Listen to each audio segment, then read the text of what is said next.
Pada tahun 2008, Honda merilis sebuah motor yang mengundang banyak kontroversi bernama Honda City Sport One alias Honda CS1.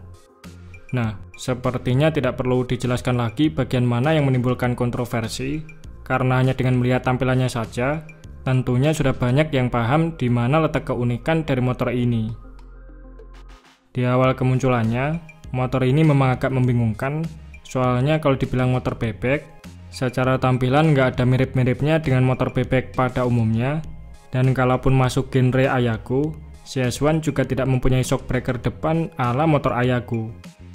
Alhasil berkat ketidakjelasannya ini, kala itu Honda CS1 mendapatkan julukan sebagai motor banci, motor gado-gado, bahkan sampai dijuluki domba Garut, karena kalau diperhatikan dari samping, tonjolan bodi bagian tengah sampai headlampnya yang mempunyai dimensi besar, digambarkan mirip seperti lekuk badan dan kepala domba Garut. Honda CS1 sendiri sebenarnya ditujukan sebagai jawaban Honda atas populernya Yamaha Jupiter MX 135 yang bergenre bebek sport, serta Suzuki Satria FU yang bergenre motor Ayago. Sehingga timbullah kreativitas Honda dalam menggabungkan dua konsep motor bebek sport dan Ayago ini untuk meladeni kedua kompetitornya tersebut. Kombinasi desain Honda CS1 ini dirancang langsung oleh desainer Indonesia, dan kabarnya Honda CS1 hanya dijual di Indonesia saja sebagai versi lokal dari Honda Sonic 125 yang sebelumnya adalah produk Ayago CPU Thailand. Oleh sebab itu, Honda menggunakan mesin Honda Sonic 125 sebagai basic dari Honda CS1 ini, di mana kubikasi yang diusungnya adalah 125cc SOHC 2 klep karburator berpendingin cairan 5 speed. Namun terdapat beberapa perbedaan di antara keduanya, seperti perbedaan pada mapping CDI, profil cam, dan perbedaan profil klep, serta rasio kompresi CS1 yang dibuat lebih rendah dari Honda Sonic, dengan tujuan agar bisa menenggak BBM dengan RON lebih rendah. Hasilnya CS1 mampu mengeluarkan output tenaga sebesar 12,6 horsepower di 10.000 rpm dan torsi 10,2 Nm pada 7.500 rpm.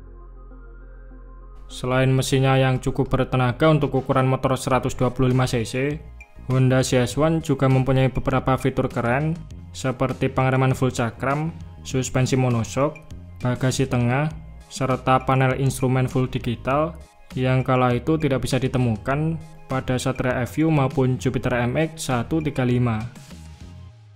Berbekal fitur keren serta gencarnya pengiklanan CS1 yang sering tampil di televisi, di tahun pertama penjualannya, motor ini cukup mengusik keberadaan Satria FU, di mana sepanjang tahun 2008, CS1 mampu terjual sebanyak 86.800 unit, atau unggul sekitar 14 ribuan unit lebih banyak dari penjualan Satria FU. Sehingga berkat pencapaiannya tersebut, CS1 mendapatkan penghargaan dari Motor Plus sebagai Rookie of the Year, alias motor pendatang baru terbaik pada tahun 2008. Namun, kesuksesan Honda CS1 tidaklah bertahan lama, karena beberapa bulan setelahnya, motor ini mengalami penurunan drastis. Dari semula mampu terjual belasan ribu unit di setiap bulan, di tahun 2009, rata-rata angka penjualannya hanya sanggup mencapai ribuan unit saja di setiap bulannya. Kemerosotan penjualan Honda CS1 ini salah satunya disebabkan oleh kemunculan Satria FU facelift pada tahun 2009, disusul oleh Yamaha New Jupiter MX 135 yang dirilis pada tahun 2010. Meskipun Satria FU dan MX 135 bukanlah lawan seimbang bagi CS1 jika dilihat dari perbedaan spesifikasinya, namun berkat range harganya yang tidak terpaut jauh, membuat ketiga motor ini kerap kali dikategorikan di kelas yang sama. Hadirnya Satria FU facelift dengan mengusung batok headlamp baru, diikuti oleh New Jupiter MX 135 yang tampil mengusung pembaruan total, mulai dari bagian mesin yang dibuat lebih bertenaga, desain baru, sampai penambahan fitur pengereman cakram belakang, menjadi counter total bagi Honda CS1. Desain baru pada Satria FU dan Jupiter MX ini tentunya bisa lebih diterima di pasaran, mengingat kedua motor ini berada di genre yang jelas, yaitu sebagai Ayago dan juga bebek sport, sehingga kemunculan New MX 135 dan Satria FU facelift ini sedikit banyaknya berdampak pada kemerosotan penjualan Honda CS1. Di sisi lain, spesifikasi yang ditawarkan Honda CS1 saat itu dinilai kurang sepadan dengan bandrol harganya yang terbilang mahal. Karakter mesin SOHC overbore yang diusung mesin CS1 membuatnya memiliki akselerasi paling lemot di antara Jupiter MX dan Satria FU, menjadi salah satu kelemahan yang dimiliki Honda CS1. Sebagai gambaran, harga CS1 di tahun 2010 mencapai 17.190.000, sedangkan Satria FU facelift yang dibekali mesin jauh lebih powerful dibanderol lebih mahal sekitar 150 ribuan saja dari Honda CS1. Sementara itu, New Jupiter MX dengan kubikasi mesin 135 cc-nya yang menawarkan torsi lebih responsif dari Honda CS1 dijual oleh Yamaha dengan bandrol harga 15,8 jutaan.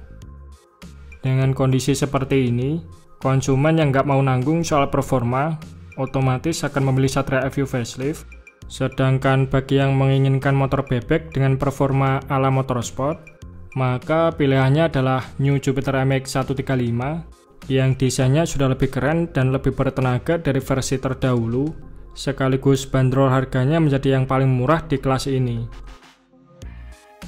Kemudian alasan berikutnya adalah tampilan desain Honda CS1 yang memang kurang familiar untuk kebanyakan orang. Bagi yang suka dengan desain Honda CS1 mungkin akan menilai kalau motor ini sangatlah keren, begitu pula sebaliknya. Bagi yang kurang suka dengan tampilannya, motor ini akan dianggap sangat aneh, mengingat bentuknya yang cukup berbeda dari motor kebanyakan. Akan tetapi bukan berarti motor ini sepenuhnya jelek, karena sewaktu pertama kali melihat motor ini, saya sendiri termasuk salah satu yang kepincut dengan Honda CS1, dikarenakan desain motor ini yang terlihat lebih kekar dari Suzuki Satria FU. Namun setelah dilihat dari dekat, ada yang agak mengganjal dari Honda CS1 ini, terutama pada bagian batok stang, serta bodi bagian tengah terlalu gendut, yang menurut saya agak kurang sinkron dengan bodi belakangnya yang sudah keren. Oh iya, ada satu fakta yang mungkin belum banyak diketahui mengenai bodi unik Honda CS1 ini, yang terkadang membuat para mekanik tidak mau menanganinya ketika servis.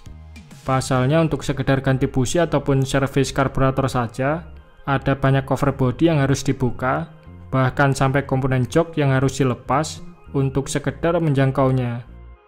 Oleh sebab itu, nggak heran bagi beberapa mekanik yang malas bongkar pasang bodi CS1, terkadang lebih memilih untuk menolak motor ini daripada harus berurusan dengan bongkar pasang bodi CS1 yang dinilai ribet dan memakan banyak waktu.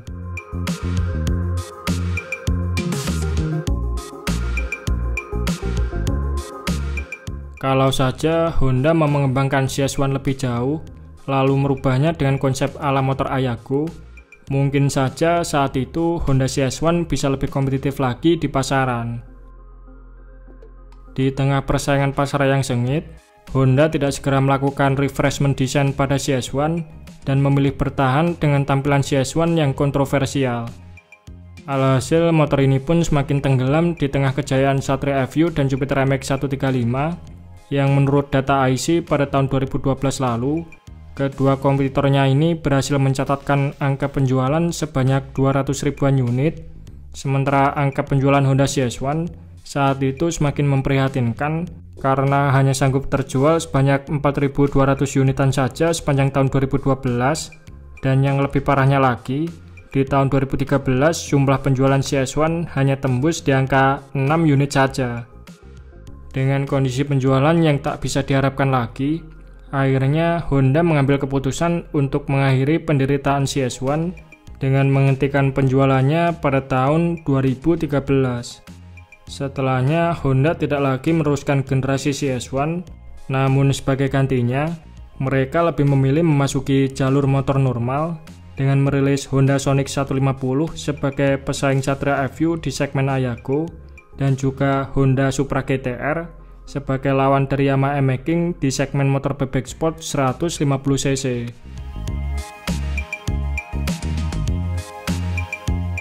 Nah, bagaimana tanggapan teman-teman mengenai Honda CS1 ini? Oke, mungkin itu saja sedikit pembahasan kita di video kali ini. Terima kasih sudah menonton. Sampai jumpa di video-video Bang Rossi selanjutnya.